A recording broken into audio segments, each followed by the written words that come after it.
Is less sometimes more? Minimalism, more freedom through less possession. Imagine walking into a room, not cluttered with objects, not chaotic, but simple and reduced to the essentials. No unnecessary burdens, only things you truly need or love. Do you feel a sense of relief, a feeling of freedom? Minimalism is captivating more and more people. While our society is shaped by consumerism, there is also a growing desire for simplicity. More and more people are asking themselves, do I really need this? Does it make me happy? But is minimalism just a trend, a reaction to today's culture of consumption? Or is there something deeper behind it? Perhaps even a profound life philosophy that brings clarity, peace, and freedom. This audiobook invites you to explore minimalism from different perspectives. We will examine how the principle of less is more can influence not only our material world, but also our emotional and mental well-being. At the same time, we will take a critical look. Can minimalism become a rigid ideology? Is it truly suitable for everyone? Let's embark on a journey to develop a more conscious relationship with possessions, thoughts, and emotions. Because perhaps true happiness doesn't come from having more, but from mastering the art of focusing on what truly matters. Chapter 1. Minimalism Today, More Than Just a Lifestyle Trend. We live in an era of abundance. Never before in human history has it been so easy to acquire things. Online shops deliver anything within hours. Advertisements constantly push us to buy, and social media showcases perfectly curated homes, often filled with far more than we could ever truly need. Yet amidst this world of more and more, a counter-movement is emerging. Minimalism, a movement that encourages people to focus on what truly matters, whether in their wardrobe, living space, or even their minds. However, minimalism is not just about owning as little as possible. It is not about empty rooms or getting rid of everything. It is about intentionality. The question is not, how little can I own? But rather, what do I truly need to live a fulfilling life? We've all felt it before, the sensation of being overwhelmed by our possessions. A closet full of clothes, yet nothing to wear. Shelves packed with books, yet none we actually want to read. Minimalism arose as a conscious response to this excess. Many people have realized that possessions do not just take up space, they also consume mental energy. More things mean more decisions, more responsibility, and more distractions. Minimalism teaches, let go of what doesn't fulfill you. A simpler, more intentional lifestyle can help us feel less stressed, gain clarity, and focus on what truly matters. One of the biggest influences on the modern minimalism movement comes from Joshua Fields Millburn and Ryan Nicodemus, better known as the Minimalists. Both of them once had what many people strive for: high-paying jobs, large homes, and plenty of material possessions. Yet despite their financial success, they felt unfulfilled and overwhelmed. They realized that their possessions were not making them happier. On the contrary, they were taking away their freedom. So they began to radically simplify their lives. They let go of unnecessary possessions and discovered that this didn't leave them with less, but rather with more. More time, more clarity, and more contentment. Today, they share their philosophy with millions of people worldwide through books, films, and public talks. Their core message: minimalism is not the goal. It is a tool for creating a more meaningful life. Are you familiar with their philosophy? If so, share your thoughts in the comments. Does possession make us happier? or does it weigh us down? Of course, possessions can bring joy, a cozy home, meaningful keepsakes, and items that make life easier. All of these have value. But the key question is, do we own our things or do they own us? Do we really need the latest trend, or do we buy it just because it's in right now? Do we spend money on things that truly enrich us in the long run, or just for short-term gratification? How many of our possessions do we actually use regularly? Many minimalists say that reducing their possessions didn't make them poorer. It made them richer. Fewer things mean fewer worries, fewer obligations, and fewer distractions from what truly matters. Minimalism looks different for everyone. While some people live extremely minimalist lifestyles with only a handful of clothes and furniture, there are also gentler forms that are easy to integrate into daily life. The one in, one out rule: every time you buy something new, give something else away. This keeps your possessions balanced. Digital decluttering. Minimalism isn't just about physical things. Our smartphones, email inboxes, and social media can also be simplified. Mindful shopping. Before buying something, ask yourself, do I really need this? Will it improve my life? Minimalism as a household or family. Concept. Discuss as a family or couple what truly matters and what is just taking up space. The 90-90 rule. Have you used an item in the last 90 days? Will you use it in the next 90 days? If not, it might be unnecessary. Minimalism is not about following strict rules. It is a conscious choice for a lighter, freer life. It's not about getting rid of everything, just what no longer serves us. Chapter 2. The 3 levels of minimalism: material, emotional, and mental. Minimalism is often associated with empty spaces, a reduced wardrobe, and a simple lifestyle. But minimalism is much more than that. It's not just about what we own. It also affects our emotions and our mind. True freedom doesn't come just from having fewer things. It comes from inner clarity. After all, what good is a decluttered home if our mind is filled with worries? What's the point of a minimalist lifestyle if we're stuck in toxic relationships or constantly distracted by mental clutter? Minimalism operates on 3 key levels: material minimalism, emotional minimalism, mental minimalism. By understanding all 3, we can simplify not just our surroundings, but also our inner world, creating a life that feels lighter and freer. Material minimalism: fewer things, more freedom. Many people start their minimalist journey by decluttering their possessions, and for good reason. Material things don't just take up physical space, they also occupy mental space. Think about your home. Do you feel at peace because everything has its place? Or do certain things silently weigh on you? Unworn clothes, books you never read, objects that only collect dust. They don't just fill your shelves, they take up space in your mind. Minimalism doesn't mean owning nothing. It means owning intentionally. It's about letting go of things that hold no real value and focusing on what truly brings us joy.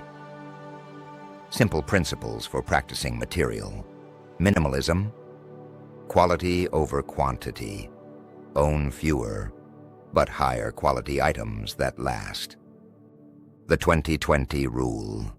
If you can replace an item for less than $20 in under 20 minutes, you probably don't need to keep it.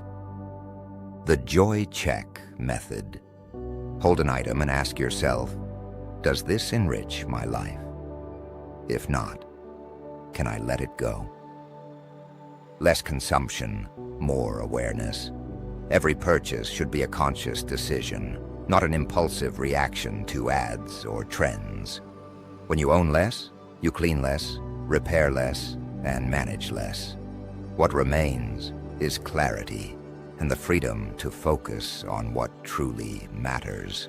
Emotional minimalism, letting go of what weighs us down. Minimalism isn't just about decluttering our homes. It's also about decluttering our inner world. Just as we accumulate things, we also accumulate emotional burdens, toxic relationships that drain our energy, guilt and old wounds that we carry with us, expectations from others that weigh us down and limit us. Emotional minimalism means consciously choosing which relationships, thoughts, and emotions we keep, and which we let go of. How does this work in practice? Reevaluating relationships. Are there people in your life who drain you more than they uplift you? Relationships should be built on respect and support, not guilt or obligation. Letting go of old stories. Sometimes we hold on to past negative experiences, even though they no longer serve us. Acceptance and forgiveness can help release these burdens. Setting healthy boundaries. Minimalism also means consciously creating space, whether by setting boundaries with others, limiting social obligations, or stepping away from toxic dynamics. Emotional clarity is one of the deepest forms of freedom. Only when we clear our hearts of unnecessary burdens do we make room for what truly fulfills us. Mental minimalism, less distraction, more focus. Today, our minds are under constant pressure. Endless notifications, emails, social media, and an overwhelming flood of information. Our attention has become a rare commodity. But mental minimalism teaches us not everything deserves our attention. Think about it. How much time do you spend daily on things that don't truly add value to your life? How often do you distract yourself instead of being consciously present? Mental minimalism means using our mental energy intentionally and reducing distractions, practical steps toward mental clarity. Digital detox. Reduce screen time and use social media more intentionally. Less multitasking. Focus on one task at a time for greater efficiency and less stress. Daily stillness. Create moments of intentional nothingness without distractions, without overstimulation. A conscious no. Not every task or obligation is necessary. Mental minimalism also means realizing that you don't have to do everything. A decluttered mind is clearer, more creative, and more relaxed. And that's the ultimate goal of mental minimalism: more focus, less mental chaos. Minimalism is more than just owning less. It's a holistic approach to a lighter, more intentional life. Material minimalism brings clarity to our surroundings.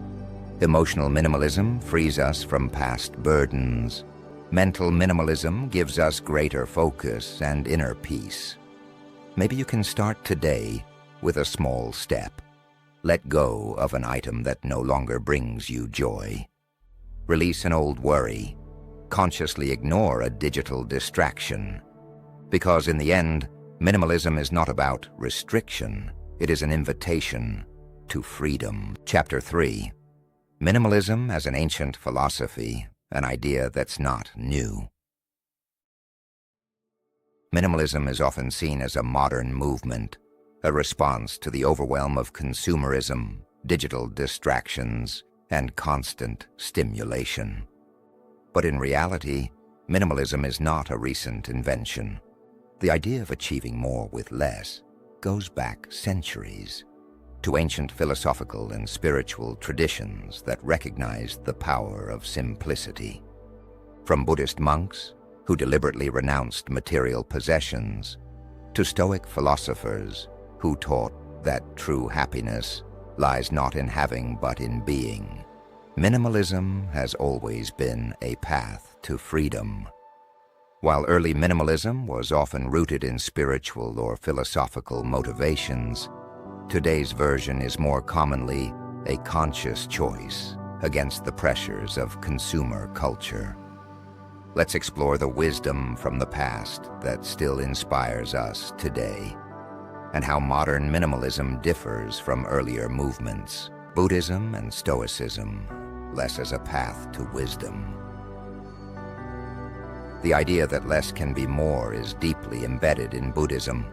Buddha himself taught that attachment to material things and worldly desires is the primary cause of human suffering. Those who constantly chase more find themselves trapped in an endless cycle of craving and disappointment. Buddhist monks embody this principle of simplicity by owning only what is necessary: a robe, a bowl for food, and a few personal items, practicing mindfulness, fully experiencing the present moment without constantly seeking more, embracing non-attachment, letting go of possessions, thoughts, and emotional burdens. This form of minimalism is not about forced deprivation, but a conscious choice for inner freedom. Monks experience that a life with fewer external distractions creates space for inner peace and wisdom.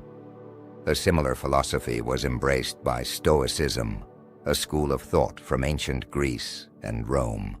Seneca, Epictetus, and Marcus Aurelius believed that true fulfillment does not come from material wealth, but from mental discipline and emotional independence. Stoic principles that align with minimalism. Needing less to be free. Seneca taught that a person with few desires possesses more than the richest man in the world. Questioning the value of things. The Stoics advised always asking, do I truly need this, or do I just think I do? Not being dependent on external circumstances. Marcus Aurelius emphasized that while we cannot control what happens to us, we can control how we respond. These thinkers showed that minimalism is not about living in poverty, but about consciously letting go of what enslaves us, whether it's material things, emotional attachments, or external validation. Medieval minimalism, hypocrisy, or conviction, the illusion of poverty. Minimalism is not a modern concept. It was already a core principle in medieval religious movements. The Franciscan order, founded by Francis of Assisi, promoted a life of complete poverty and devotion. However, while individual monks lived under strict ascetic conditions, the religious institutions themselves amassed immense economic and political power. Many monasteries evolved into economic powerhouses, managing vast lands and accumulating significant wealth, despite their official vows of poverty. While monks lived humbly, magnificent churches, valuable manuscripts, and lavish monastery complexes became defining features of many religious communities. This contradiction between individual poverty and institutional wealth raises the question, was poverty truly a spiritual ideal, or was it a strategic tool for influence? In reality, poverty was often a means of power. The more modest an order appeared, the more donations and privileges it received from nobility and wealthy citizens. Ironically, these so-called poor orders often became wealthier than secular rulers, shaping politics, economics, and society on a grand scale. By contrast, modern minimalism is a personal choice, free from religious or societal constraints. Today, minimalism is not about symbolic poverty or institutional power, but about conscious consumption and individual freedom. However, history reminds us that minimalism should always be critically examined to prevent it from turning into ideology or hypocrisy. How does modern minimalism differ from these historical movements? Although modern minimalists often draw inspiration from ancient teachings, there are some key differences. Choice. Instead of obligation, while religious or philosophical movements often enforced strict rules for simple living, modern minimalism is a personal decision. No one forces us to live with fewer things. We do it out of our own conviction. Pragmatism over spirituality. While Buddhist monks or Stoic philosophers practiced minimalism as a spiritual or philosophical path, today's minimalism is often driven by practical benefits. Less stress, more time, greater clarity. Integration. Rather than isolation, historical minimalists, whether monks or philosophers, often lived in seclusion. Modern minimalism seeks to balance simplicity with an ordinary daily life. People downsize without completely withdrawing from society. Conscious consumption rather than total renunciation. While past movements often viewed material possessions as inherently bad, modern minimalism is less extreme. It's not about owning nothing. It's about intentionally choosing what we truly need. Minimalism is not a passing trend. It's as old as humanity itself. Philosophers, monks, and spiritual teachers have always recognized that true happiness is not found in possessions, but in inner freedom. However, while minimalism in the past was often tied to religious or ascetic rules, today it is a conscious lifestyle choice. We don't have to live in poverty or renounce the world to experience the benefits of simplicity. Perhaps we can take inspiration from these ancient teachings. The problem is not possessions themselves, but our attachment to them. Minimalism is not deprivation, it is liberation. Chapter 4. The Dark Side of Minimalism. Minimalism is often presented as a solution to many modern problems. Less clutter, less stress, more clarity and freedom. But is minimalism truly for everyone? Can the idea of conscious reduction also have negative consequences? While minimalism helps many people find greater fulfillment, for others, it can become a restriction or even an obsession. In this chapter, we take a critical look at the limitations of minimalism and the challenges that come with this lifestyle. Is minimalism for everyone? Where are its limits? Minimalism promises a lighter, more intentional life. But not everyone finds reduction liberating. Families with children face practical challenges. Toys, school supplies, and household items aren't just clutter, they are necessities. A radically minimalist household can quickly become unrealistic in a family setting. Creative individuals often require tools, materials, or books to pursue their work or passions. Minimalism can feel restrictive if it isn't adapted to personal needs. People with limited financial resources may not have the luxury of choosing less but higher quality. For some, minimalism is not a choice. It is a necessity. The key question is, does minimalism truly lead to freedom, or is it just another form of restriction? Minimalism should be a tool that enhances our lives, not a rigid rule that turns into a dogma. Minimalism as an obsession, when reduction becomes a dogma. What happens when minimalism shifts from a conscious choice to an ideology? The pressure to own as little as possible. Some people in the minimalist movement feel almost forced to have as few possessions as possible, even if it doesn't actually make them happier. Minimalism as a competition. Social media is full of influencers promoting extreme minimalist lifestyles, but this often creates a new kind of pressure. Who owns the least? Who lives the most radically reduced life? The paradox of minimalist consumerism. Ironically, minimalism can lead to another form of consumption. Instead of being content with what we have, the pursuit of the perfect minimalist lifestyle can drive people to replace old items with more expensive, aesthetically pleasing ones, turning minimalism into just another trend rather than a mindset of less.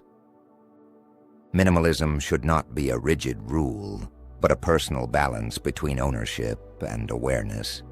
When decluttering becomes the goal in itself, minimalism loses its true purpose. Minimalism as a privilege. Who can afford to own less? Minimalism is often portrayed as a path to greater freedom, but who actually has the ability to choose this lifestyle? Financial independence makes minimalism easier. Those with financial stability can afford to own fewer but high-quality items. However, those living paycheck to paycheck often have to choose cheaper alternatives, even if they are less sustainable in the long run. Minimalism is often a trend among the wealthy. While some people voluntarily own less, many are forced to live with less due to poverty, housing insecurity, or unstable job conditions. Who is truly minimalist? People in lower-income communities or developing countries often own only the essentials, not as a conscious choice, but out of necessity. For them, minimalism is not liberating. It is an enforced limitation. The question is minimalism truly a universal lifestyle? Or is it a privilege for those who can afford to choose to live with less? Is less always better? Or has minimalism become just another consumer trend? Minimalism is supposed to be a liberation from consumerism, yet paradoxically, an entire consumer culture has emerged around this lifestyle. Minimalism as a design trend, sleek furniture, white walls, high-quality materials. Many minimalist concepts are not actually simple, but expensive. The desire for a perfect minimalist aesthetic often leads people to replace old items with costly, more minimalist alternatives. The industry has capitalized on minimalism. Countless books, courses, and products promise to help us live the right kind of minimalist lifestyle. Yet this contradicts the core idea of intentional reduction. Minimalism has many benefits, but it is not equally practical or accessible for everyone. When minimalism turns into a rigid rule or an ideology, it loses its true liberating power. The real essence of minimalism is not about owning a specific number of things or achieving a particular aesthetic. It is about making a conscious decision. What do I truly need to live a fulfilling life? Practicing minimalism consciously. Minimalism is not a rigid concept or a rule that must be followed. It is a tool, a way to live more intentionally, focus on what truly matters, and let go of unnecessary burdens. But what works for one person may not be right for another. The true art of minimalism lies in finding your own path. It's not about counting possessions, but about asking, what do I truly need? What brings me joy? What can I let go of to make space for what truly matters? Minimalism is not a final destination. It is an ongoing conscious choice, an invitation to design your life with intention. Until next time, stay mindful and free.